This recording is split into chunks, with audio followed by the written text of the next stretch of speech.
kepentingan klien saya, Kopi Along, atas pemberitaan yang pernah sempat viral beberapa waktu lalu.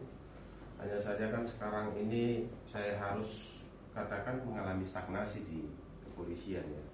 Oleh karena itu saya juga membantu pihak kepolisian mencari informasi, keterangan fakta dan bukti, hingga akhirnya kantor kami itu melayangkan surat ke PBI untuk meminta pendapat, tanggapan, analisa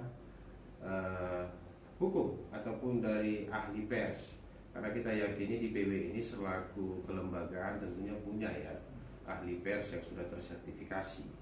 Nah, hari ini kita dipanggil oleh PBI menyatakan bahwa telah menyelesaikan permohonan kita, di mana permohonan kita itu berkaitan dengan apakah PT Kaltengpedia Opini Publik ini merupakan perusahaan pers.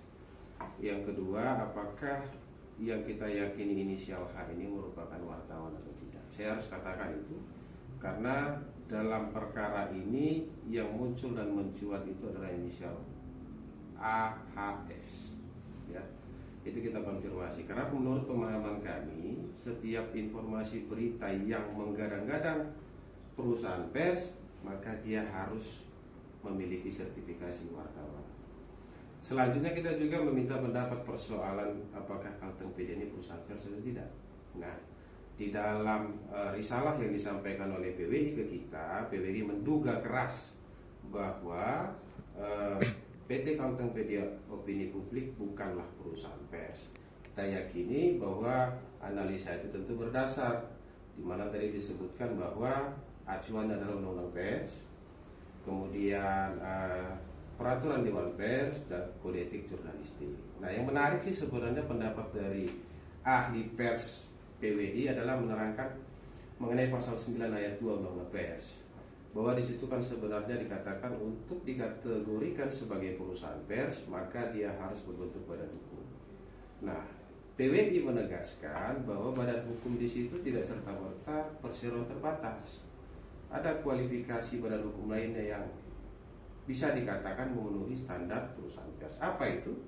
Itu ya koperasi dan yayasan. Di luar itu perusahaan PBI itu menilai bahwa itu bukan perusahaan pers karena acuannya adalah surat edaran dari Dewan Pers sendiri dan undang-undang pers. Gitu Pak. Faktanya pengacara menemukan perusahaan ini apa punya mereka ini? Faktanya yang kita temukan di lapangan adalah bahwa perusahaan ini adalah PT Perorangan. Ya, kita pahami instrumen PT Perorangan ini baru muncul setelah adanya Undang-Undang Ciptaker. Iya. PT Perorangan itu sebenarnya entitasnya berbeda dengan perseroan terbatas ataupun badan hukum lainnya. Kalau menurut kami pribadi, PT Perorangan itu sama dengan CV, ya, itu yang CV Komoditas Finanska, yang mana sebenarnya badan hukum hanya saja dalam investasi pemerintah memudahkan. Kenapa kita meyakini itu juga merupakan PT Perorangan? Saya sudah datang langsung ke PTSP Kalimantan Tengah. Saya coba cek mengenai status badan hukumnya. Ya, hasil dan faktanya menerangkan bahwa dia ini PT Perorangan, bukan perseroan terbatas. Di situ ya teman-teman harus paham ya. Perseroan terbatas itu didirikan 2 orang atau lebih yang dituangkan ke dalam akta dan tunduk pada undang-undang perseroan terbatas. Sementara PT Perorangan, kita sendiri pun bisa membuat PT Perorangan. Hanya saja kita tidak perlu akta pendirian.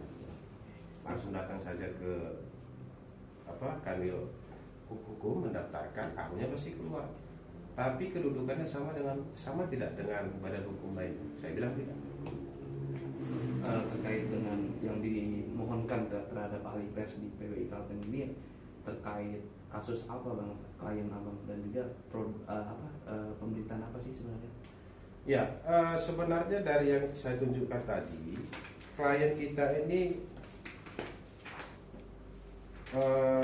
nama baiknya dicemarkan, yang diduga dilakukan oleh akun Instagram Kaltengpedia dan PT Kaltengpedia Opini Publik. Ini sebenarnya sudah kita laporkan ke Ditreskrimsus Polda Kalteng, hanya saja mengalami stagnasi. ada dilematis penyidik di sini, apakah ini termasuk produk jurnalistik atau bukan. Makanya sekarang posisi kami minta nih PWI, dong bantu kami untuk menegaskan kasus ini merupakan produk jurnalistik atau bukan. Dan ya puji Tuhan, PWI dengan segala kemampuan dan kewenangannya menduga keras bahwa ini bukan produk jurnalistik. Kaltengpedia juga bukan perusahaan pers, dan apa yang diberitakan oleh Kaltengpedia baik di medsos maupun di website terkait klien kita itu diduga keras merupakan itikat buruk, karena klien kami itu tidak pernah tersangkut apapun dalam dugaan tindak pidana yang dia beritakan. Bahkan institusi yang berwenang menangani permasalahan ini tidak pernah mengatakan satu kata pun bahwa klien saya terlibat. Tapi dia justru memampangkan foto klien saya lebih besar daripada tersangka. Ini kita nilai sebagai itikat buruk, ya, itikat buruk yang tidak dapat dibenarkan apapun ceritanya. Yang kemudian perlu saya tambahkan bahwa dalam liputan ini saya tidak melihat ada wartawan. Maksudnya inisial wartawan yang meliput. Siapa sih wartawan? Sampai detik ini pasca kita lapor saya belum menemukan siapa wartawan. Kemudian saya juga menemukan di beberapa informasi maupun fakta bahwa dia ini tidak memiliki pemret. Ya, di perizinan waktu itu ya sebelum dia ganti. Sekarang dia sudah ganti susunan pengurus. Waktu itu dia tidak punya pemret. Saya bisa bertanggungjawabkan dan bukti-bukti itu.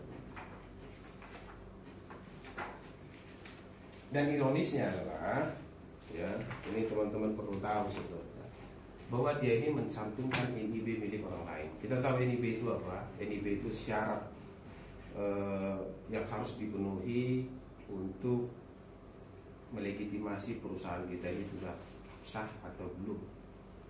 Gitu ya. Saya sudah konfirmasi juga kepada pemilik NIB. Dia bilang tiga poin penting dia katakan di sini.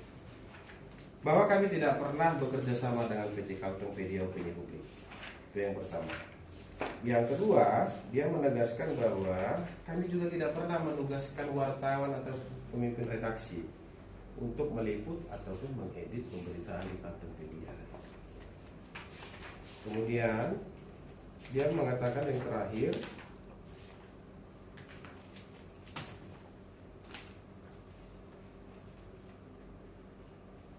PT Ayah Komunika Utama selaku pemilik NIB, dia hanya punya satu portal media, yaitu media kita.co.id.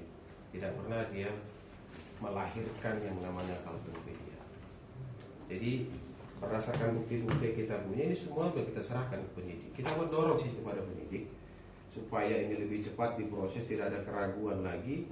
Ditambah nanti apa yang dianalisa oleh ahli pers PWI kita akan sampaikan lagi kepada penyidik, karena dari analisa itu menegaskan bahwa Kaltengpedia ini nggak boleh berlindung di dalam undang-undang pers karena dia bukan perusahaan pers. Nah, karena perbuatan pidananya nyata, maka dia harusnya ya dapat diterapkan instrumen hukum positif lainnya. Jadi nggak boleh kita ke Dewan Pers. Makanya saya berharap kepada Kapolda Kalimantan Tengah untuk memberikan atensi terhadap persoalan ini dan mendorong penyidik supaya lebih dipercepat prosesnya.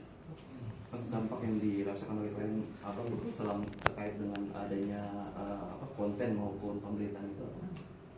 Dari komentar-komentarnya jelas ya bahwa tempat usaha klien saya itu publik yakini sebagai tempat untuk melakukan transaksi narkoba. Ya, itu dampaknya sangat luar biasa terhadap klien kami pribadi maupun perusahaan. Itu bahkan ada yang bilang, maaf kata, ada yang menjelaskan bahwa itu semua merupakan akal-akalan aja, modus saja itu buka kafe. Sebenarnya kegiatan usahanya jual beli narkoba. Itu yang sangat keberatan bagi klien. Oke.